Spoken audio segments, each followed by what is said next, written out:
ओम नमो भगवते वासुदेवाय।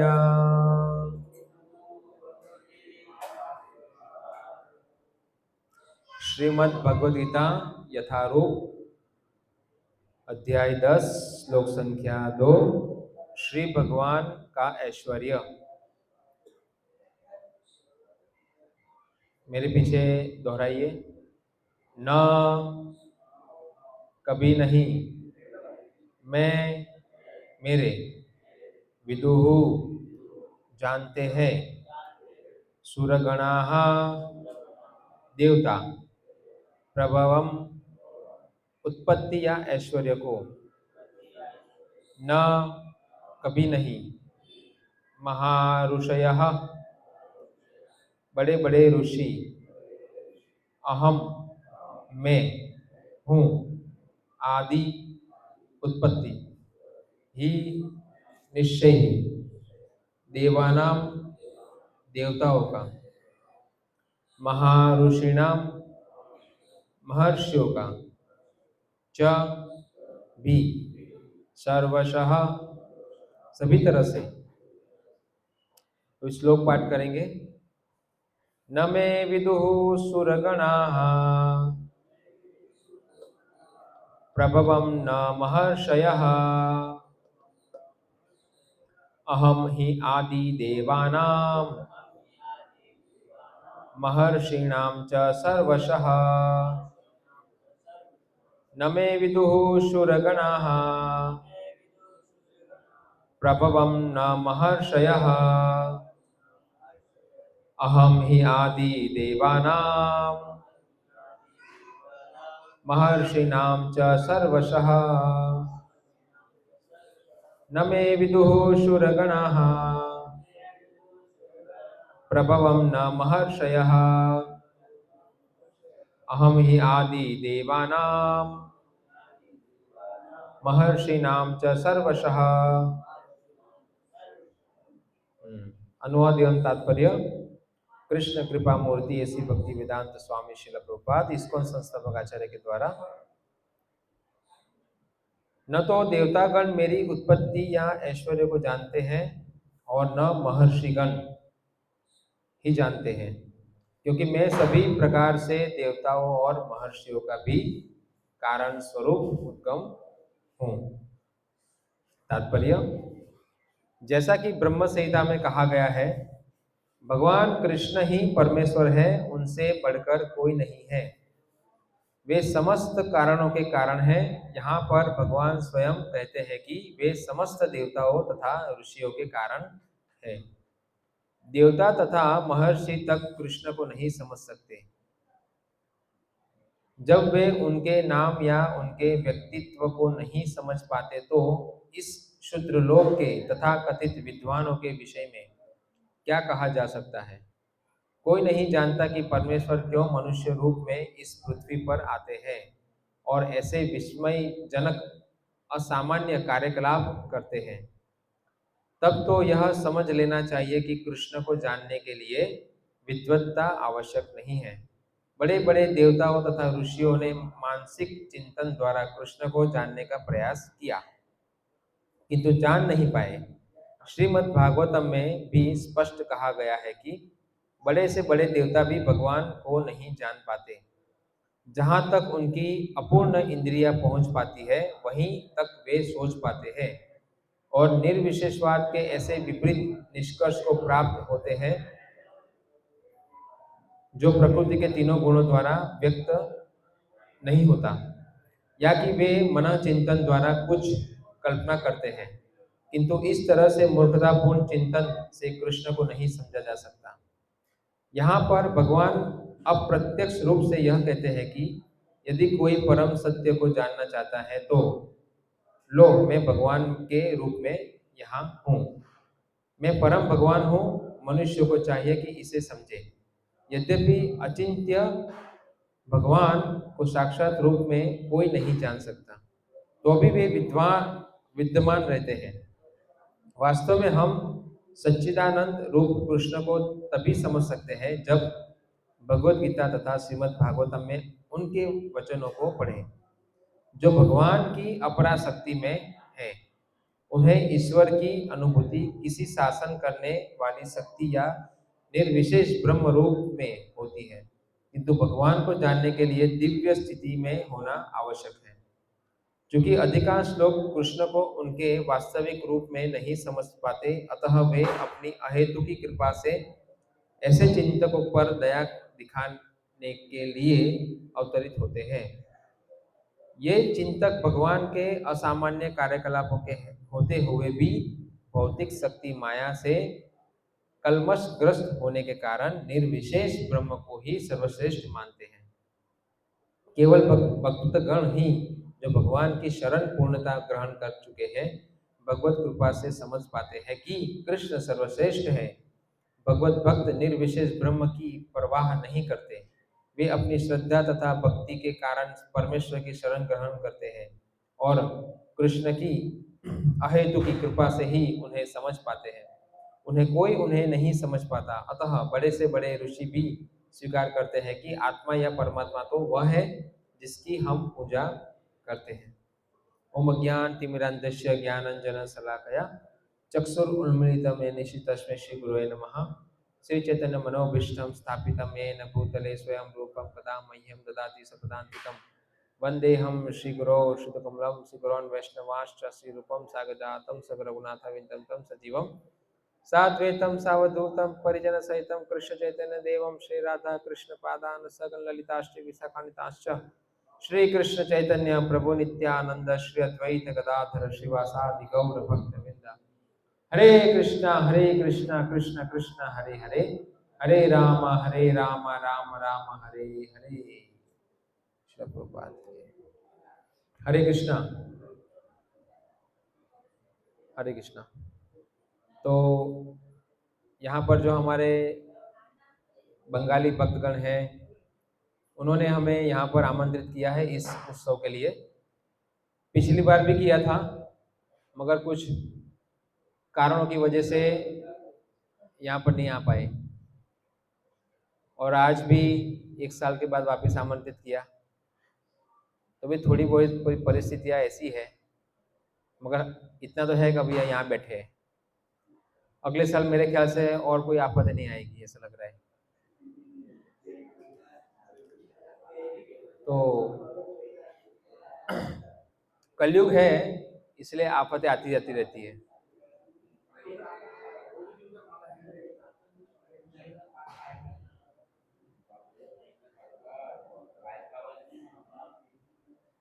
हरे कृष्ण। कई लोग ऐसा कहते हैं कि अरे अरे हम पापियों को माला मत पहनाओ, मगर माला पहनना एक बहुत अच्छा अवसर है, भगवान का प्रसाद है ना। वो पापों से मुक्त करती है माला, इसलिए पहनना चाहिए। तो ये जो भगवद गीता है, उसमें बहुत ही सुंदर श्लोक है। न मे विदु सूरगणा प्रभवम न महर्षयः, अहम ही आदि देवानाम महर्षिणाम च सर्वशः। भगवान श्री कृष्ण गीता में बताते हैं कि न तो देवतागण मेरी उत्पत्ति को, ऐश्वर्य को जानते हैं, और न ही महर्षिगण ही जानते हैं, क्योंकि मैं सभी प्रकार से देवताओं और महर्षियों का भी कारण स्वरूप हूं। भगवान श्री कृष्ण कहते हैं कि देवताओं की उत्पत्ति का कारण भी मैं ही हूं। आप सभी स्वीकार करते हैं? नहीं करते? आप सब ये मानते हैं कि कृष्ण की भी कोई उत्पत्ति करने वाला है? हुँ?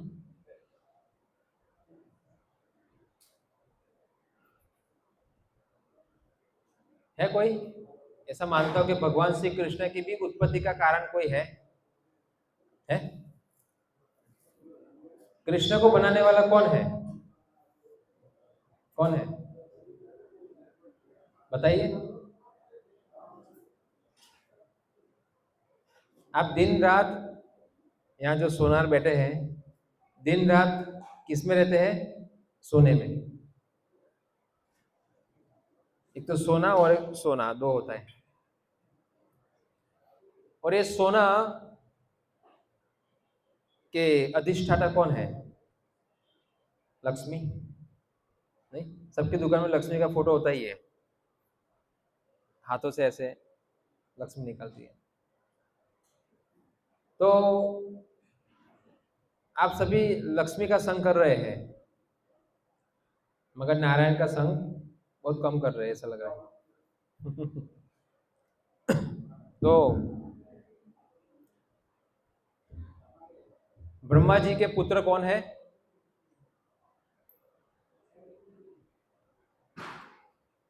विश्वकर्मा। किसके पुत्र हैं? ब्रह्मा जी के पुत्र है विश्वकर्मा। ब्रह्मा जी प्रजापतियों के भी कौन है? पिता है। और शिल्पकारों के भी पिता है।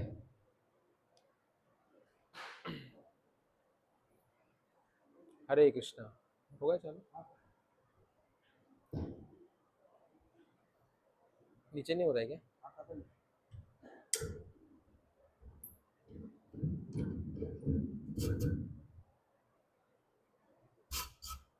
बस बस।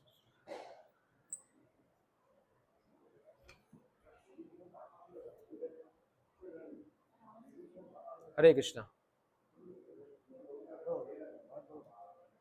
हरे कृष्णा। हरे कृष्णा हरे कृष्णा कृष्ण कृष्ण हरे हरे, हरे राम राम राम हरे हरे। हरे कृष्णा। अरे आवाज अभी बराबर, थोड़ा और बढ़ाइए, बढ़ाना पड़ेगा। हरे कृष्णा।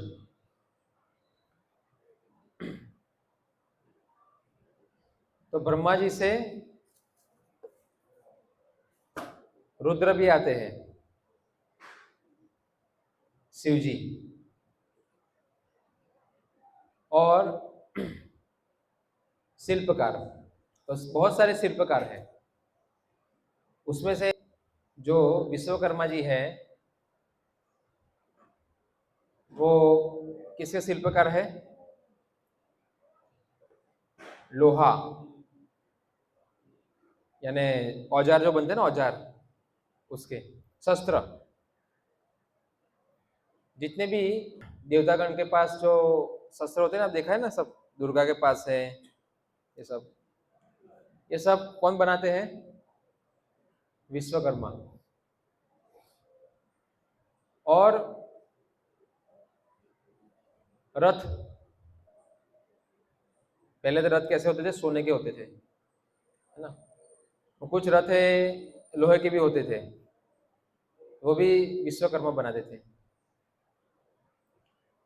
और विश्वकर्मा ने क्या बनाया? द्वारिका नगरी। भगवान श्री कृष्ण की द्वारिका नगरी किसने बनाई? विश्वकर्मा जी ने।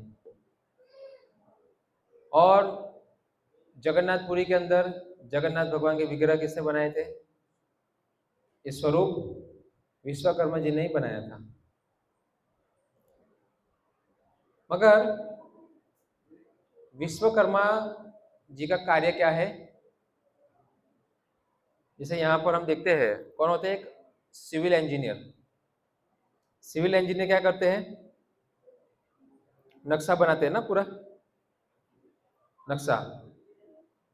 यहाँ जितने भी कारीगर हैं, जो ठेकेदार बोलते हैं यहाँ पर, कॉन्ट्रैक्टर, वो किसके अंडर में कार्य करते हैं? Civil engineer. उनमें नक्शा, कौन सा मेटल क्या यूज करना है, सब कुछ। पिलर क्या बोलते हैं उसको? Column, column. कितने मंजिले की बिल्डिंग है, कितने बड़े कॉलम चाहिए, वो सब कौन डिसाइड करता है? Civil engineer. और सिविल इंजीनियर फिर कॉन्ट्रैक्टर को देते हैं, है ना। तो ब्रह्मा जी कौन है? सृष्टि के रचयिता है, क्रिएशन। और शिव जी डिस्ट्रॉयर, सब कुछ नष्ट करते हैं। और पालन भगवान विष्णु करते हैं। ये तीन, ब्रह्मा विष्णु महेश के तीन कार्य होते हैं। Creation, maintainer and destroyer. तो तीनों में से सबसे महत्वपूर्ण कार्य किसका है?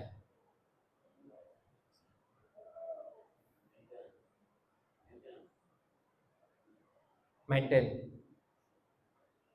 बनाना और तोड़ना। ये कार्य कैसा है?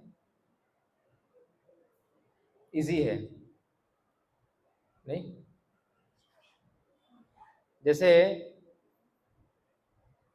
बच्चे को जन्म देना और बच्चे को मारना, वो सरल है, मगर उसको पालन करना, उसको अच्छे से पालन करना का मतलब होता है कि उसके जैसा बनना बहुत कठिन कार्य है। नहीं, एक बड़ा व्यक्ति छोटे बच्चे से कैसे बनेगा?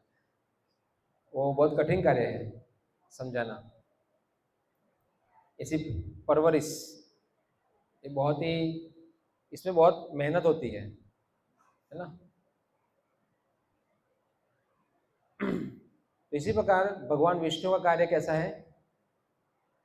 सबसे ज्यादा महत्वपूर्ण है इस ब्रह्मांड में। पालन, पालन करना बहुत महत्वपूर्ण है, बहुत ही कठिन भी कार्य है। देश को बनाना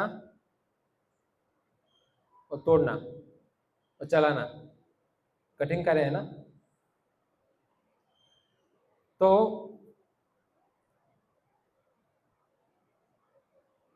ब्रह्मा जी सब बनाते हैं, शिव जी तोड़ते हैं और विष्णु पालन करते हैं। तो ब्रह्मा जी से प्रजापति आते हैं और शिल्पकार भी आते हैं। तो ब्रह्मा जी कहाँ से आते हैं? हम्म? ब्रह्मा जी की उत्पत्ति कहाँ से हुई थी? कहाँ, कौन कहेंगे?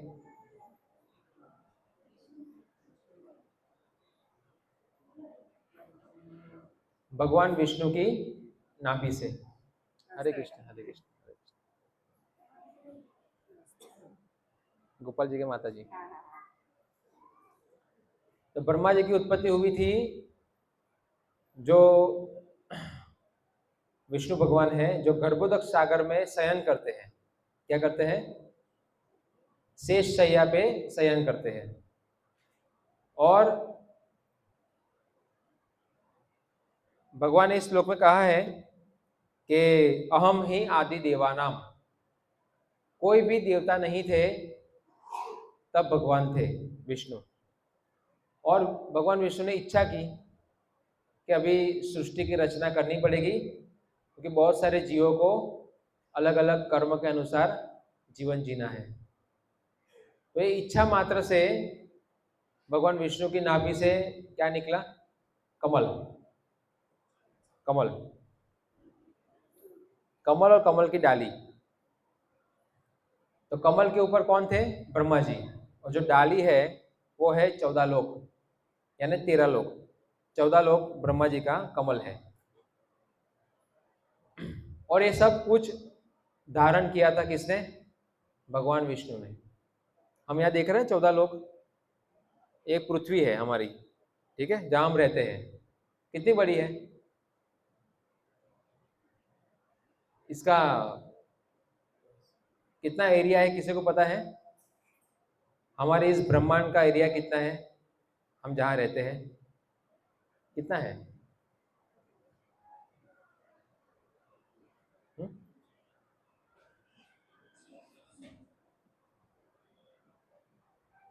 शास्त्रों में बताया गया है कुछ 400 करोड़ माइल।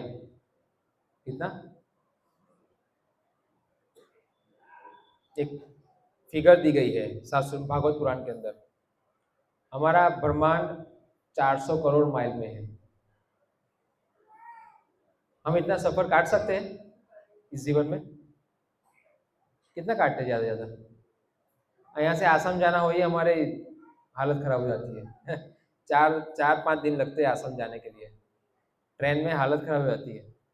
4 दिन नहाना नहीं, खाने की समस्या, बहुत समस्या होती है और थक जाते हैं। सिर्फ कितना, यहाँ से आसाम 4000 किलोमीटर, 4000 होगा मेरे ख्याल से, 400 करोड़ माइल।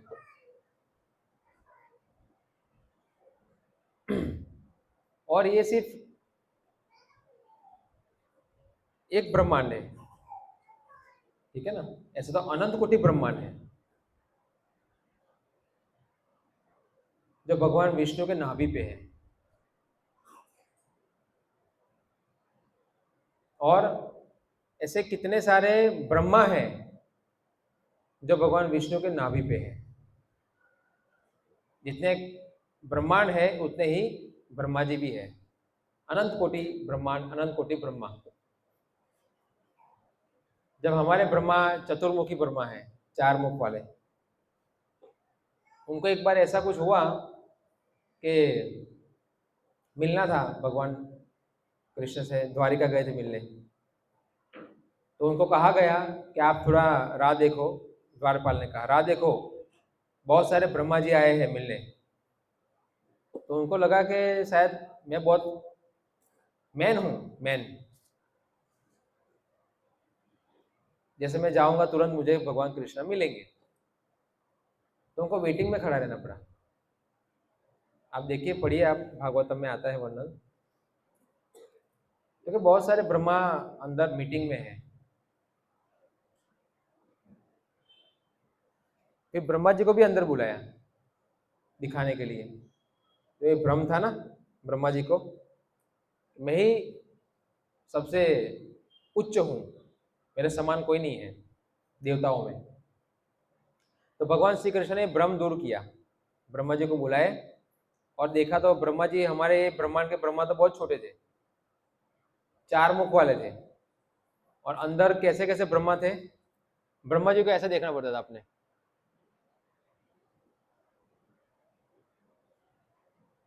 10 मुंह वाले, 1000 मुंह वाले, 1 करोड़ मुंह वाले ब्रह्मा जी भी थे वहां पर। थोड़ा सुनने में हमें अजीब सा लग रहा है, मगर है। भगवान अगर अद्भुत है तो उनकी सृष्टि भी अद्भुत है। फिर ब्रह्मा जी ने, भगवान श्री कृष्ण ने कहा कि मुझे तो ऐसा लग रहा था कि मैं ही एक अकेला हूं, क्योंकि इसलिए भ्रम दूर करने के लिए मैंने ये सभा बुलाई थी। भगवान के एक इशारे से अनंत कोटि ब्रह्मांड से ब्रह्मा जी वहां पर आ गए। अब आप सोचिए कि इतने सारे ब्रह्मा इकट्ठा होंगे तो वो एरिया कितना बड़ा चाहिए। हमारे एक ब्रह्मांड के भी ब्रह्मा जी आ जाए तो भी जगह कम पड़ेगी। सोचो तो कितना बड़ा महल होगा भगवान श्री कृष्ण का, या उनकी ऑफिस कितनी बड़ी होगी। हम सबके मुंह कितने हैं यहाँ पर, या कितने मुंह आ सकते हैं, 300, 400, कितने कितने मुंह आ सकते हैं यहाँ पर, है ना। हम सब यहाँ बैठेंगे तो इस संख्या कितनी होगी, 300, 400, यानी 400 मुख वाले लोग सब यहाँ पर बैठे हैं। मगर 1 करोड़ मुख वाले, 10 लाख मुख वाले, अद्भुत है ना ये शास्त्र अद्भुतता से भरे हुए हैं। और वो ब्रह्मा जी प्रकट हुए विष्णु के नाभि से, और उसी नाभि के ऊपर इतना भार होगा, आप सोचो कितना भार होगा, कल्पना कर सकते हैं। जब विष्णु भगवान के नाभि के ऊपर भार है और वो आराम से शयन कर रहे हैं। हमारे ऊपर अगर 50 किलो का पत्थर रखा जाए तो हमारी क्या हालत होगी, सो सकते हैं आराम से। साइंस में तो ऐसा कहा गया है कि भाई ये छाती पे हाथ रख के नहीं सोना चाहिए। क्यों? अच्छी बात नहीं है ऐसा हमारे लिए, क्योंकि यहाँ हार्ट होता है ना, इसलिए सिर्फ हाथ रख के भी नहीं सोए, वो भी अपने। कितना होगा ये, 250-300 ग्राम का एक होगा।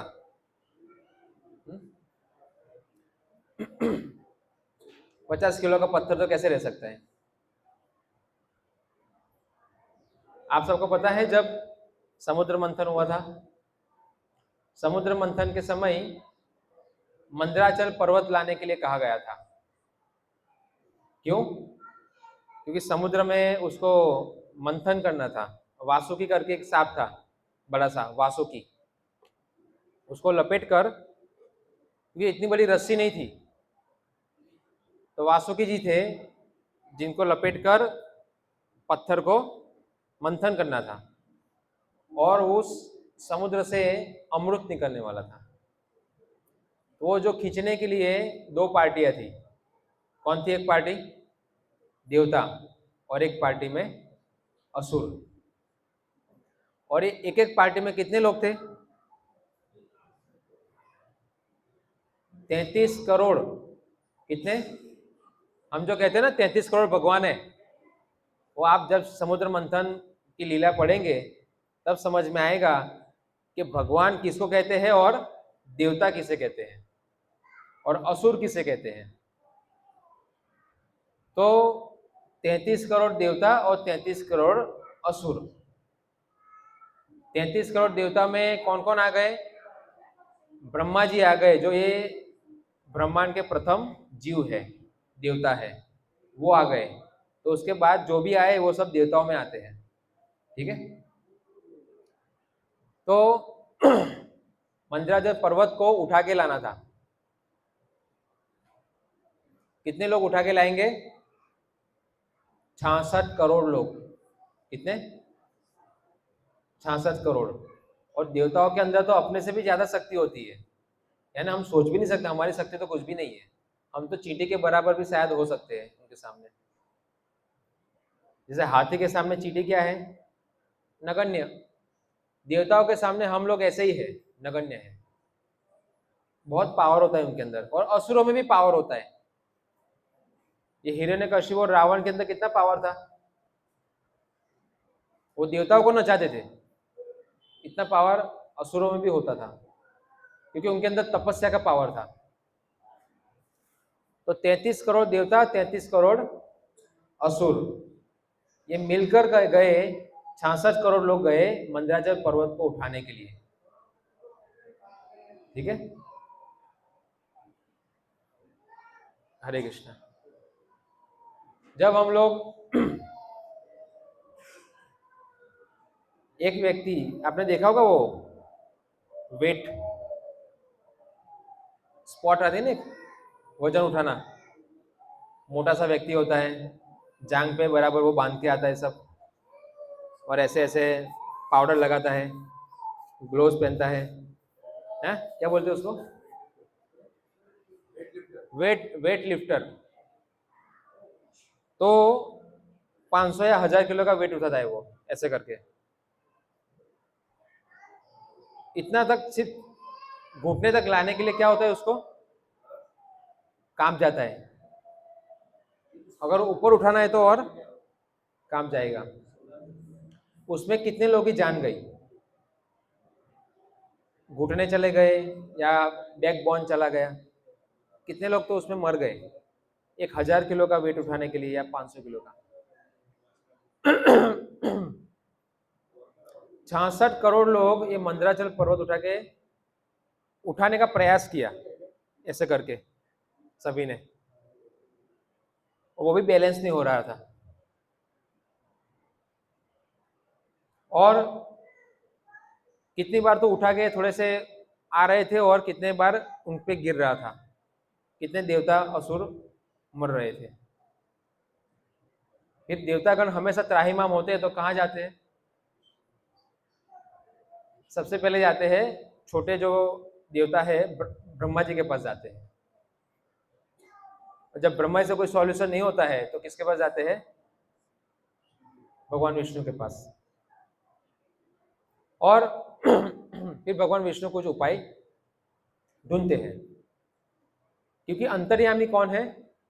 विष्णु अंतर्यामी है। ये रावण हिरण्यकशिपु क्यों विष्णु के पास नहीं जाते उपासना करने के लिए? कभी देखा आपने? गए हो? नहीं जाते। क्यों? वो अंतर्यामी है, हमारी गंदी भावना को जान जाएंगे, वो हमें वरदान देंगे नहीं। तो किसको पकड़ते हैं? ब्रह्मा जी को और शिव जी को, क्योंकि वो भोले हैं और ब्रह्मा जी तो कैसे हैं, दे देंगे, चलो कोई बात नहीं है।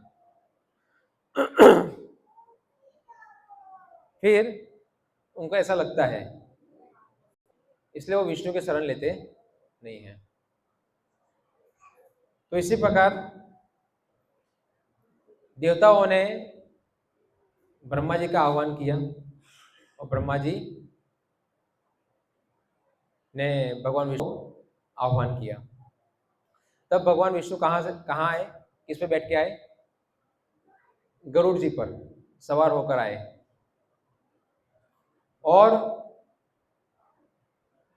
देखिए भगवान किसे कहते हैं, ये 66 करोड़ लोग मंदराचल पर्वत को उठा के नहीं ला पाए, और जब भगवान विष्णु आए गरुड़ पर बैठकर सवार होकर,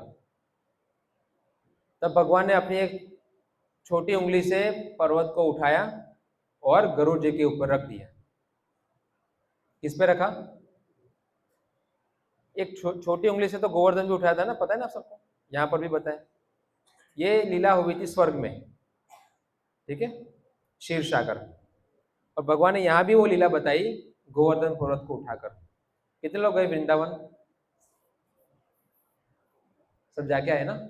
गोवर्धन देखा, और बहुत छोटा है, हाँ, वो भगवान ने उठा था उस समय तो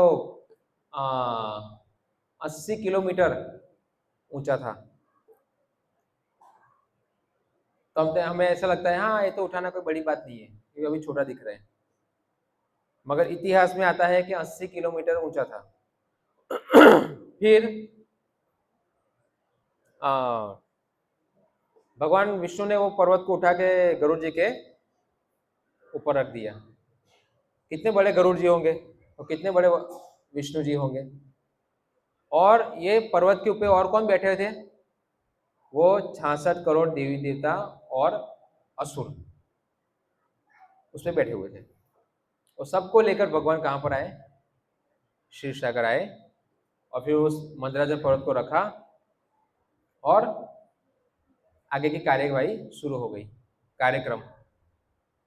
तो समस्या क्या आई वहां पर कि देवता और असुर दोनों मंथन के लिए मंदराचल को खींच रहे थे, तो इतना घर्षण यानी उनसे खींचा नहीं जा रहा था। अपने यहाँ पर होता है ना कोई चीज अच्छे से मूवमेंट हो, उसके लिए हम क्या रखते हैं, बेरिंग, रोल बेरिंग। तो वहां पर भी उनसे कार्य नहीं हो पा रहा था। इतना कुछ करने के बाद भी भगवान विष्णु ने फिर अपना कौन सा रूप लिया, कच्छप। कच्छप रूप में आए तो नीचे चले गए धरी के रूप में कार्य करने के लिए। उसके ऊपर रखेंगे फिर अच्छे से वो मंथन कर सकते हैं। और ये करने के बाद क्या हुआ, वो लोग मंथन करने लगे, मगर वो मंदराचल ऐसे ऐसा हो रहा था। ऊपर खाबर।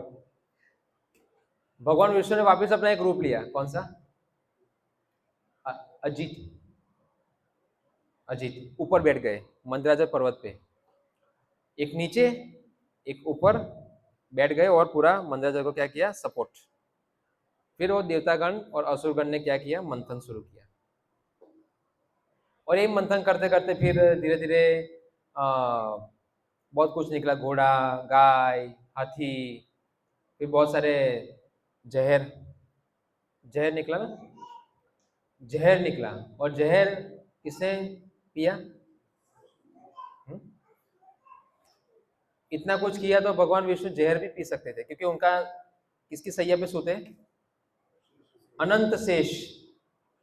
अनंत शेष की सैया पे सोते हैं। अनंत शेष से कितने मुख होते हैं, अनंत। अनंत शेष का मतलब है अनंत मुख वाले शेष, बहुत बड़े हैं, वो विशाल है, वो उसमें भगवान सैया पे आराम करते हैं। तो अनंत शेष में कितना जहर है,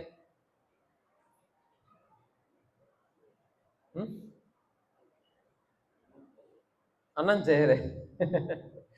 उसकी तुलना नहीं कर सकते। तो भगवान विष्णु भी पी सकते थे। मगर उन्होंने कहा कि मेरे सेवकों को भी मौका देना चाहिए। तो शिव जी को कहा कि आप जाके ये सेवा लीजिए। नहीं, क्योंकि भगवान हमेशा अपनी क्रेडिट बढ़ाना नहीं चाहते, भक्तों के भी क्रेडिट बढ़ाते हैं। ठीक है ना? इसलिए यहाँ पर विश्वकर्मा के भी क्रेडिट है। क्यों? क्योंकि उन्होंने क्या कार्य किया वो दिखाने के लिए। इसी प्रकार महाभारत के युद्ध में भगवान ने किसकी कीर्ति बढ़ाई? हाँ, निमित्त मात्र भव सव्यसाची। सव्यसाची नाम किसका है? अर्जुन का।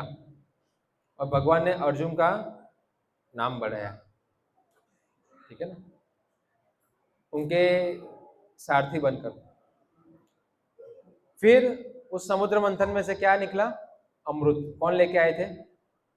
धन्वंतरी, भगवान धन्वंतरी, वो भी विष्णु के ही रूप थे। तो तीन विष्णु इकट्ठा हो गए एक ही जगह पर, एक ही लीला में। और ये अमृत कौन लेके आए थे? विष्णु। और जो कौन झगड़ रहे थे? देवी देवता। और झगड़ रहे थे, मैं पीऊं मैं पीऊं मैं पीऊं। तो उसमें कौन, सूर्य चंद्र के बीच में कौन बैठे थे? राहु। राहु चालाकी से आ गए रूप बदल कर, ये अमृत में, क्योंकि पहले किसको देना था? देवताओं को। वहां भगवान क्या बन के आए? और एक अवतार हुआ स्त्री का। कौन थे वो? मोहिनी। एक ही जगह पर चार। आप सोचे कि पूरा कार्यक्रम कौन सपोर्ट कर रहा है? पूरा कार्यक्रम भगवान विष्णु सपोर्ट कर रहे। तो सबसे बुद्धिमान और पालन का काम किसका है? उनका ही है। समाज में ये सीखने वाली बात है। हम सब सनातन धर्म से हैं, हम लोग हिंदू हैं, भारत में जन्म लिया है, हमें इतना तो पता होना चाहिए कि कौन किससे स्थान पे है। अभी यहाँ पर हम लोग प्रशासन है, बॉस कौन है? कौन है बॉस? जिला अधिकारी, कलेक्टर, पता है कि नहीं है? नहीं, क्योंकि ऑफिस कहाँ पर है पता है। ये हमें पता होना चाहिए कि भाई ये पूरे ब्रह्मांड का बॉस कौन है। हमारी भावनाएं शुद्ध क्यों नहीं होती? क्योंकि हमें ये, हम सबको सब एक ही है। नहीं भाई, 66 करोड़ लोग एक ही है क्या? और विष्णु वही है क्या? एक है? वो सबको हालत खराब हो गई, सबको उठा के उन्होंने गरुड़ जी की तरह। तो ये सब समझना कि सब कुछ एक है वो गलत है। हर एक की स्थिति के अनुसार उनकी पूजा होती है। विश्वकर्मा की पूजा ये समझ के नहीं होती कि विश्वकर्मा आप सर्वेश्वर है। नहीं नहीं नहीं, ऐसे नहीं, ऐसा नहीं होता है। ये प्रशासन का जो हमारा नंदुरबार डिस्ट्रिक्ट है ना, उसमें बहुत सारे लोग व्यापार कर रहे हैं। ठीक है, मगर तो भी सबसे ऊंचा पद किसका है? बिजनेसमैन भी है यहाँ पर, मगर सबसे ऊंचा पद किसका है? जिला अधिकारी। तो इसी प्रकार भगवान श्री कृष्ण विष्णु लक्ष्मीपति है, सर्व ऐश्वर्यमयी है ना, और उनसे ही सभी देवतागण आए हैं। तो ये तो बात हो गई सभी देवताओं की। मगर ब्रह्मा जी की उत्पत्ति हुई थी सिर्फ विष्णु से। भगवान विष्णु को कोई स्त्री की जरूरत पड़ी नहीं। ये सृष्टि के अंदर ऐसा नहीं है कि बिना स्त्री के कोई जन्म दे सकता है। हाँ, अभी ये टेस्ट ट्यूब बेबी आ रही है, नहीं, मगर वो भी क्या है? हाँ, बिना वीर्य सीमंस के कोई भी स्त्री जन्म नहीं दे सकती। इसलिए भगवान कृष्ण गीता में क्या कहते हैं? अहम बीज प्रदाता पिता। बिना बीज के कोई भी पेड़ नहीं हो सकता।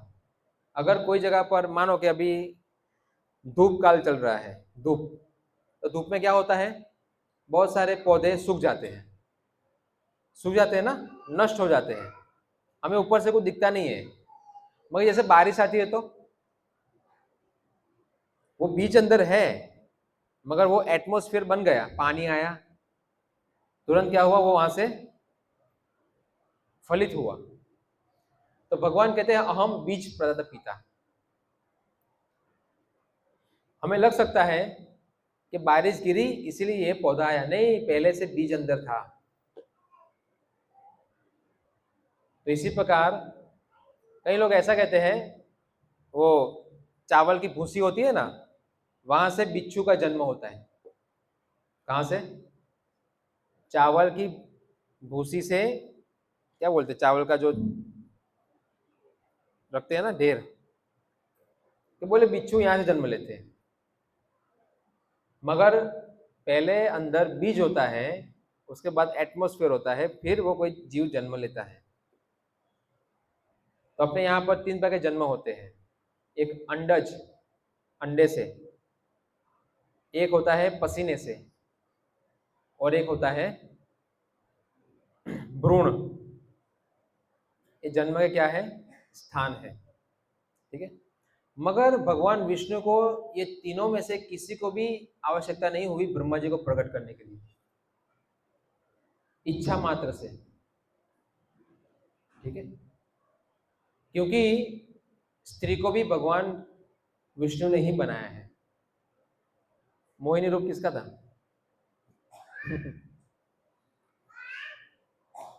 भगवान शिव जी पार्वती को छोड़कर वो मोहिनी रूप से भी आकर्षित हो गए थे।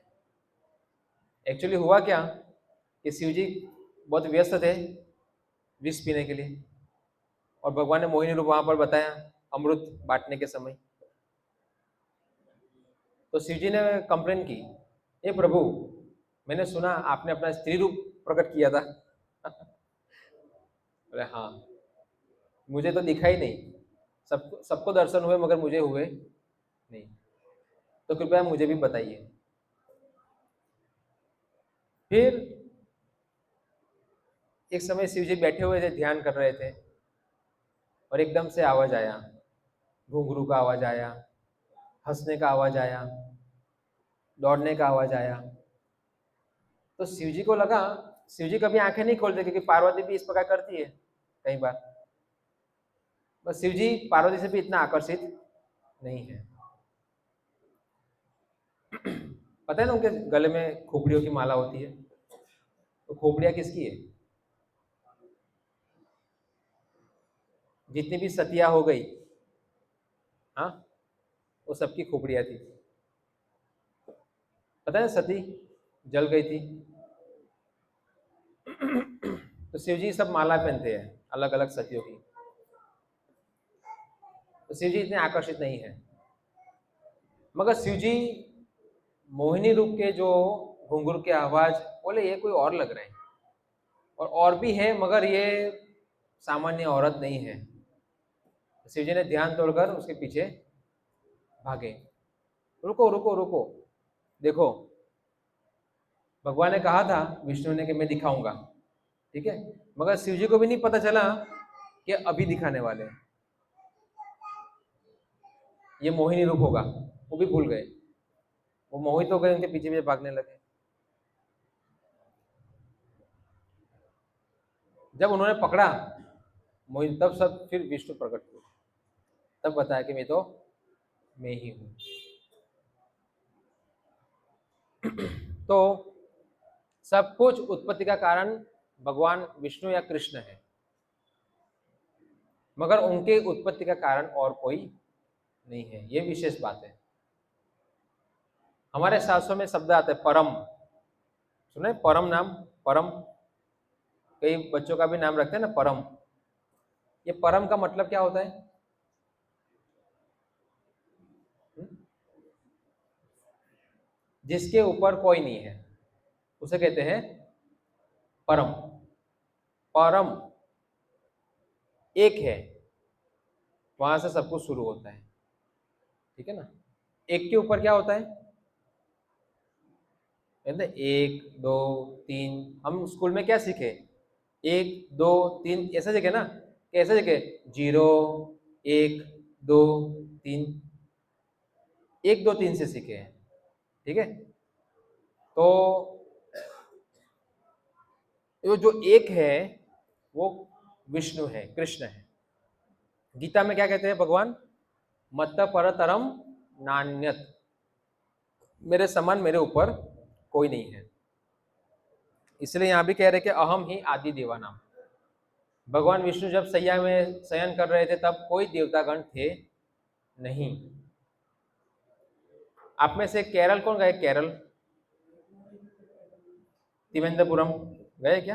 अनंत पद्मनाभ, वो मंदिर में क्या है? भगवान कैसे शयन कर रहे हैं? ऐसे कर रहे हैं ना, ऐसे ऐसे हाथ है। ये हाथ के नीचे क्या है? शिवलिंग, और नाभि से ब्रह्मा जी। और फिर आप आदि केशव गए हैं? आदि केशव मंदिर सेम मुद्रा में ऑपोजिट साइड पर आदि केशव, वहां से कम बहुत नजदीक है केरल में।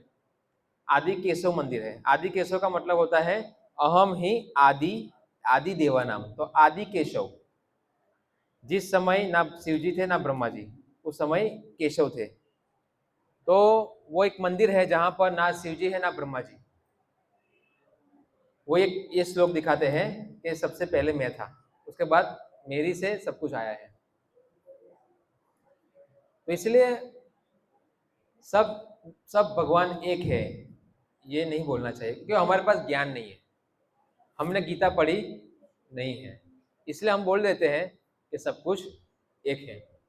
पर जब मैंने गीता पढ़ी, मैंने भी सुना था पहले सब कुछ एक है। जब गीता पढ़ी तब समझ में आया कि यहाँ पर ब्रह्मा जी का कार्य अलग है, शिव जी का अलग है, इंद्र का अलग है, सबके कार्य अलग अलग है, मगर सबके बॉस कौन है? अभी अलग अलग डिपार्टमेंट है। अपने यहाँ पर डिपार्टमेंट कितने सारे हैं, मगर सभी डिपार्टमेंट का बॉस एक ही है ना, जिला अधिकारी। इसी प्रकार यहाँ पर हमारे पानी का डिपार्टमेंट है, पैसों का डिपार्टमेंट है, धन और अग्नि का डिपार्टमेंट है, फिर प्रकाश का डिपार्टमेंट है, वायु का डिपार्टमेंट है, बहुत सारे डिपार्टमेंट है यहाँ पर पूरे ब्रह्मांड में। मगर सभी डिपार्टमेंट के बॉस कौन है? अहम अहम ही आदि देवा नाम, भगवान विष्णु है, कृष्ण है। इसलिए हमने आज ये जो प्रोग्राम किया ये विश्वकर्मा जी की प्रसन्नता के लिए है, क्योंकि विश्वकर्मा को पता है कि मैं जो कार्य कर रहा हूं किसकी शक्ति से कर रहा हूं। इसलिए अगर हम सिर्फ उनके गुणगान करें तो उनको पसंद नहीं आएगा। क्यों क्यों नहीं आएगा? क्योंकि उनको पता है कि ये शक्ति कहां से आती है? ब्रह्मा जी से आई है। ब्रह्मा जी कहां से आए हैं? विष्णु से। इसलिए ये सब महान लोग होते हैं, हम जैसे नहीं होते। हमें थोड़ा सा कुछ ऊपर उठते हैं तो अहंकार आता है कि नहीं? फिर हम वो ऋण भूल जाते हैं, भूलते हैं कि नहीं? भूल जाते हैं हम लोग। यहाँ पे देखो ना, एक माता पिता बच्चे को बड़ा करते हैं तो बच्चा भूल जाता है ये माता पिता ने क्या किया। हाँ, अनाथ आश्रम बनते कि नहीं? अभी तो ऐसे बहुत सारे आश्रम बन गए, अनाथ आश्रम, फिर अनाथ आश्रम, वृद्धाश्रम, फिर अभी तो मेरे ख्याल से वीडो वीडो आश्रम, अभी आगे जाके और भी बनेंगे, तलाक आश्रम वो भी बनेंगे। बहुत सारे आश्रम बनते रहते। क्यों? क्योंकि अपने कर्तव्य को हम भूल जाते हैं, ऋण भूल जाते हैं। तो महान देवता अपना ऋण भूलते नहीं है, मगर एक देवता भूल जाते हैं। कौन है वो? इंद्र। कौन सा है वो उदाहरण इंद्र का ऋण भूल जाते हैं उसका? अभी हमने नाम लिया था, गोवर्धन। क्यों उठाना पड़ा भगवान कृष्ण को? क्यों उठाना पड़ा? क्योंकि भगवान श्री कृष्ण ने नंद बाबा को मना कर दिया कि तुम इंद्र की पूजा मत करो। इंद्र का काम ही है बारिश देना, क्योंकि मैंने ऑर्डर दिया है। कोई रिश्वत मांग रहा है क्या इंद्र? मत दो। मना कर दिया। तो थोड़े नंद बाबा डर गए, अरे नहीं करेंगे तो ये कुछ आफत ना ला दे, है ना। हम भी डरते हैं ना। अरे आप कह रहे हो सिर्फ कृष्ण की भक्ति करो, उनको ही अपना सब कुछ मानो, देवताओं का क्या? डरते कि नहीं? वहां नंद बाबा भी डर रहे थे। फिर भगवान कृष्ण ने कहा, मैंने कहा आप यज्ञ करो, जो भी होगा मैं देखूंगा। नंद बाबा ने किया।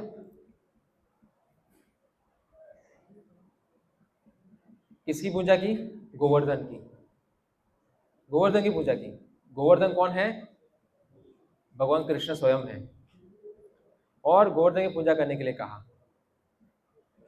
फिर इंद्र को गलत लग गया, मेरी पूजा नहीं हुई, इतने सालों से मेरी पूजा हो रही थी, आज नहीं हुई। क्या समझ रखा है मुझे? वो भूल गए कि मुझे किसने रखा हुआ है ये कार्य करने के लिए? विष्णु ने।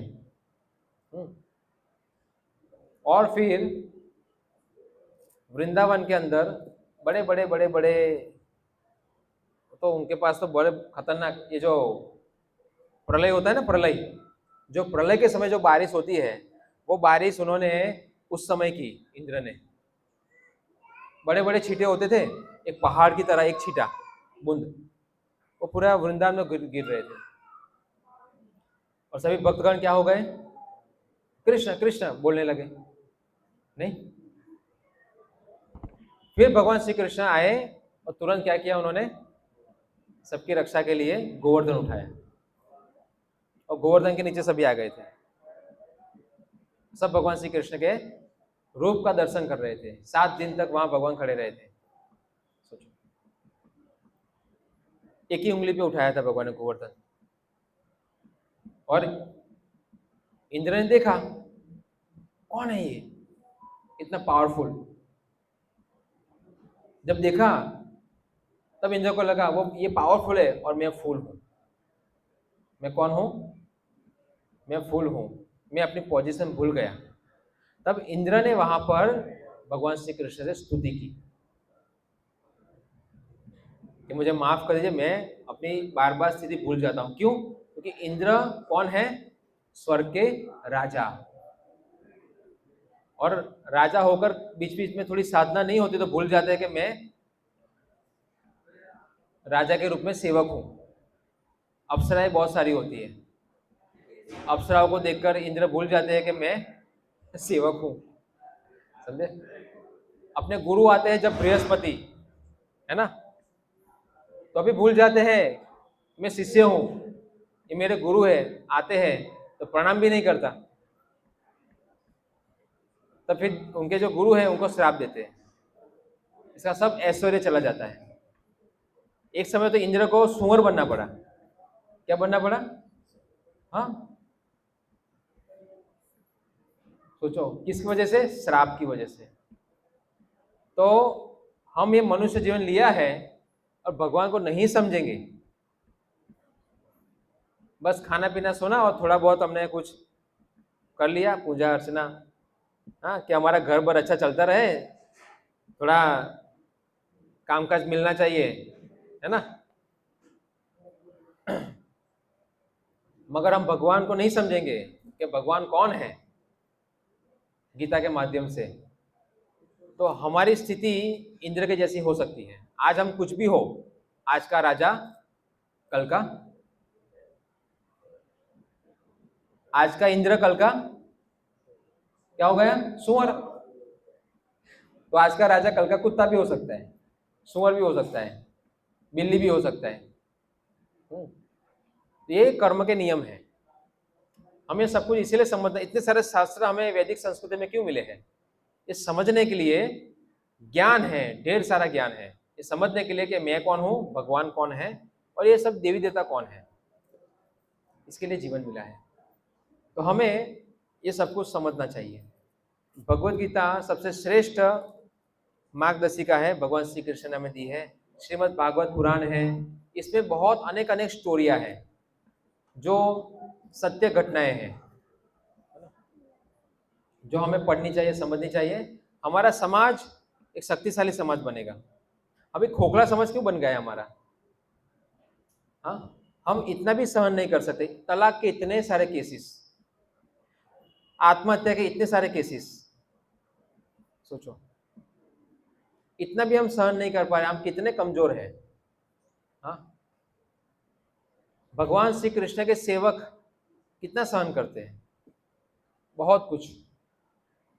इस्कॉन के संस्थापक आचार्य श्रीला प्रभुपाद जी 70 साल की उम्र में हमारी संस्कृति की धज्जियां उड़ गई थी, उसकी रक्षा करने के लिए न्यूयॉर्क अमेरिका गए और वहां जाकर उन्होंने ये कृष्ण भक्ति भगवत गीता का प्रचार किया। और आज हम देख सकते पूरे विश्व में लोग भगवान श्री कृष्ण के गुणगान गा रहे हैं, भक्ति कर रहे हैं, है ना, देवी देवताओं का भी आदर सम्मान कर रहे हैं। सोचो क्यों? क्योंकि ज्ञान की कमी है, पैसों की कमी नहीं है, किसी की कमी नहीं है, कमी एक ही चीज की है, इसको भरना है। कैसे? ज्ञान से। कि भगवान सभी कारणों के कारण है, ये समझना है। तभी समाज के अंदर लोग विनम्र बनेंगे, अपने अपने कार्य करते हुए भगवान को सम्मान देंगे। हम भगवान को सम्मान ज्यादा नहीं दे पाते, 5 मिनट देते सिर्फ अगरबत्ती के समय, या फिर कोई उत्सव आ गए तो थोड़ा बहुत कर लेंगे। अभी नवरात्रि आएगी तो माँ अम्बे करेंगे, फिर गणपति आए तो 10 दिन गणेश जी, हाँ, फिर और कुछ आएगा तो और कुछ करेंगे। हमारा बदलता रहता है। मगर संत तुकाराम जी थे, सुदामा थे, हमारे बहुत सारे ऐसे भक्त आ गए, वल्लभाचार्य, इन्होंने कभी बदला? कभी देखा उनके मुख से क्या नाम था? नारायण, जय श्री कृष्ण, हरे कृष्ण, और कुछ नहीं था। क्यों? क्योंकि वो सभी कारणों के कारण जड़ों को पकड़ा हुआ था। हम सब सुखी होने के लिए पत्तों को पकड़ रहे हैं, इसकी पूजा करो, उसकी पूजा करो, उसकी पूजा करो, क्यों? लाभ मिलेगा। मगर आप सबकी पूजा करोगे, मगर जब पेड़ों के पत्तों पे आप जाओगे और मूड पे पानी नहीं जाएगा तो ये पत्ते क्या करेंगे? जड़ों में पानी नहीं जाएगा तो पत्ते सूख जाएंगे। ठीक है, तो जितने की हम पूजा कर रहे हैं, उपासना कर रहे हैं, वो भगवान श्री कृष्ण के बिना क्या है? पूर्ण नहीं है। ठीक है, इसीलिए भगवान श्री कृष्ण सबको शक्ति प्रदान करते हैं, तो हम भगवान श्री कृष्ण के पास जाकर उनसे प्रार्थना करें। उनसे प्रार्थना करने का फल ये है कि हम सब भगवान की भक्ति में लग सकते हैं। मगर देवतागण की भक्ति नहीं होती, उपासना होती है। वो भी कोई चीज मांगने के लिए, मुझे ये दे दो, वो दे दो, धन दे दो, सुंदरी दे दो, सब मांगने के लिए जाते हैं। और जितने भी देव देवता है उसकी उपासना हमने भागवत पुराण में देखे तो सब असुर और राक्षस लोग करते थे। कौन? हाँ, हिरण्यकशिपु ने ब्रह्मा जी की उपासना की, रावण ने शिव जी की उपासना की, और कंस था वो देवी का उपासक था। ये लोग उनके पास जाकर कुछ वर मांगते थे, ताकत। ताकत मांगने के बाद क्या करते थे? अत्याचार। और प्रहलाद महाराज, ध्रुव महाराज, प्रहलाद महाराज तो असुर कुल में जन्म लिया, हिरण्यकशिपु इतना पावरफुल पिता, मगर प्रहलाद महाराज को पता था कि इसका पावर कहां से आया है। महाअवतार नरसिम्हा किसने देखा? देखा क्या? प्रहलाद महाराज ने कहा कि हिरण्यकशिपु ने कहा, ये तुम्हारे बच्चा होके 5 साल का, तुम्हारे में शक्ति कहां से आती है? तो बोले जहां से आपकी आती है ना, वहां से मेरे से शक्ति आती है। तो बोले कहां से? बोले विष्णु से। गुस्सा हो गया वो। और जब नरसिंह भगवान प्रकट हुए तो हिरण्यकशिपु को कैसे मार दिया? मच्छर की तरह। ये है भगवान विष्णु, कृष्ण और बाकी देवतागण। ये हमें दोनों को अलग अलग समझना बहुत जरूरी है। इसलिए यहाँ पर इस्कॉन के संस्थापक आचार्य श्रीला प्रभुपाद जी की लिखी हुई बहुत सारी पुस्तकें हैं जो हमारी सनातन धर्म को, हिंदू धर्म को शक्तिशाली बनाने के लिए रोज प्रतिदिन हमें पढ़ना चाहिए। न्यूज़पेपर हटाओ, क्या करो, रोज रोज न्यूज़ मनहूस आती है, यहाँ ये हुआ, यहाँ मर्डर हुआ, यहाँ इसको मारा, इसकी पत्नी ने अपने पति का सर फोड़ दिया, पति ने इसका गला काट दिया, बस यही आता है। मगर ये समस्या क्यों आती है, उसका सॉल्यूशन नहीं आ रहा है। उसका सॉल्यूशन गीता और भागवत में है। जितने हम ये पुस्तकें पढ़ेंगे हमारे परिवार भी बच जाएंगे, ये तलाक की नौबत नहीं आएगी। सोचो, बच्चे कभी माता पिता को छोड़ के जाएंगे नहीं। मेरा जीवन एक सन्यासी ब्रह्मचारी का है और मेरी माँ की इच्छा थी कि वो मेरे पास आके रहे। वो बेड रेस्ट थी पूरी। हम लोग उनको लेके आए 2 महीने पहले यहाँ पर, और मुझे कोई लेना देना नहीं है क्योंकि ऑलरेडी मैंने धर्म प्रचार करने के लिए मैंने ऑलरेडी घर त्याग दिया था, अपनी डिग्री त्याग दी थी, ऑटोमोबाइल इंजीनियरिंग वो भी छोड़ दिया, ठीक है, मित्रों को भी छोड़ दिया, परिवार ये सब कुछ नहीं। मेरा परिवार एक ही था, क्या, भगवान श्री कृष्ण का प्रचार करना है। तो भी इसकी इच्छा होगी यहाँ पर आने की, हम लेके आए और अच्छे तरीके से वो यहाँ पर रही, उसका सब कुछ ट्रीटमेंट वगैरह किया, भगवान श्री कृष्ण का भक्ति कर रही थी, भक्तों के साथ रह रही थी अच्छे से। कल एकादशी के दिन उसकी क्या हुई, उद्वगति। एकादशी के दिन मैं उसके पास था, रोज के जैसे से थोड़ा अलग थी वो।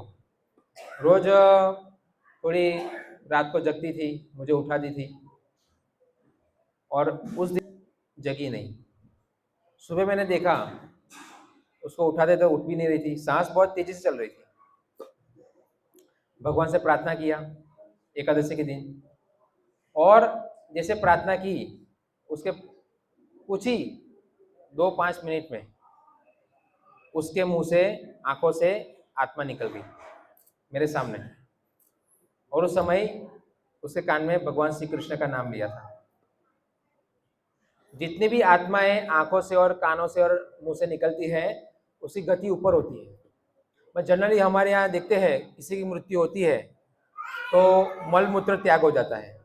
मल मूत्र त्याग होने का मतलब ही है कि उसकी गति नरक की ओर हुई है, निचली योनि से। जितनी ऊपर से जाएगी उतना उसका प्रगति होता है। तो वो सात्विक लोग होते हैं, धर्म को मानते हैं, समझते हैं भगवान कौन है, वो सब कुछ समझते हैं, इस प्रकार जीवन जीते हैं, तो इसकी ऐसी गति होती है। और एकादशी के दिन जाना बहुत ही भाग्य की बात है, वही भगवान श्री कृष्ण के मंदिर में। तो हमें जीवन कैसा भी मिला हो मगर हमारी मृत्यु सबसे दी बेस्ट होनी चाहिए। मृत्यु सुधारने का प्रयास करना चाहिए। तो मृत्यु कैसे सुधरेगी, जब हम भगवान श्री कृष्ण की शरण लेंगे। सभी देवताओं का आदर करना है मगर शरण किसकी लेनी है, क्योंकि मृत्यु से मुक्ति कौन देते हैं, मुकुंद। कृष्ण का नाम है मुकुंद। जितने भी आज हम लोग श्राद्ध क्रिया कर रहे हैं, पिंडदान, वो श्राद्ध जितने भी हमारे पूर्वज हैं, पितृ, ये पितरों का उद्धार सिर्फ एक भगवान विष्णु को अर्पण, जो भोग प्रसाद होता है उसको ग्रहण करने से होता है, शास्त्रों में बताया गया है।